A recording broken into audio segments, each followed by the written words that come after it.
ನಮಸ್ಕಾರ. ಕಡಿಮೆ ಬಸವೇಶ್ವರ ದೇವಸ್ಥಾನ ಅಂತ ಇದ್ದು ಸುಮಾರು 11ನೇ ಶತಮಾನದ 1000 ವರ್ಷಗಳ ಹಿಂದೆ ಕಡಿಮೆ ಬಸವೇಶ್ವರ ಅಂತ ದೇವಸ್ಥಾನ.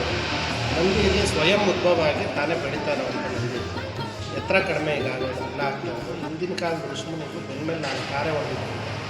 ಅದು ಹೊಡೆದಾಗಿಂದಲೂ ಎತ್ತರ ಕಡಿಮೆ ಆಗಿ ಅಗಲ ಆಗ್ತಾ ಇರೋದು ಅಂತೇಳಿ ಪ್ರತೀತಿ. ಮತ್ತು ಇಲ್ಲೊಂದು ಕಲ್ಲಿನ ಕೋಳಿ ಇದೆ.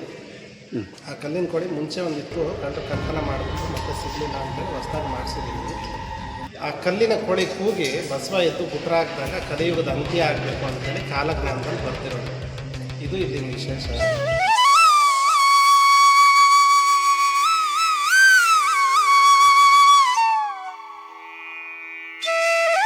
ಮತ್ತು ಬರೋವಂಥ ಭಕ್ತರು ದೇವ್ರಿಗೆ ಕಾಸು ಎಣಿಸಿ ಅವ್ರ ಅರ್ಕೆ ಹೊತ್ಕೋತಾರೆ. ಅವ್ರ ಅರ್ಕೆ ಹೊತ್ಕೊಂಡ್ರೆ ಒಂದು ವರ್ಷದೊಳಗಡೆ ಈಡೇರುತ್ತೆ ಅಂತೇಳಿ ಬರೋವರಂಥವ್ರೆಲ್ಲರೂ ಅರ್ಕೆ ಹೊತ್ಕೊಂಡು ಹೋಗ್ತಾರೆ. ಅದೊಂದು ಪ್ರತೀತಿ.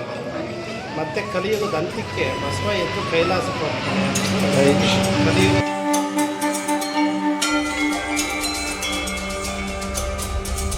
ಓಕೆ, ನಿಮ್ಗೆ ಇಷ್ಟ ಆಗಿದೆ ಅಂತ ಅಂದ್ಕೊತೀನಿ. ಇಷ್ಟ ಆಗಿದ್ರೆ ಲೈಕ್ ಮಾಡಿ.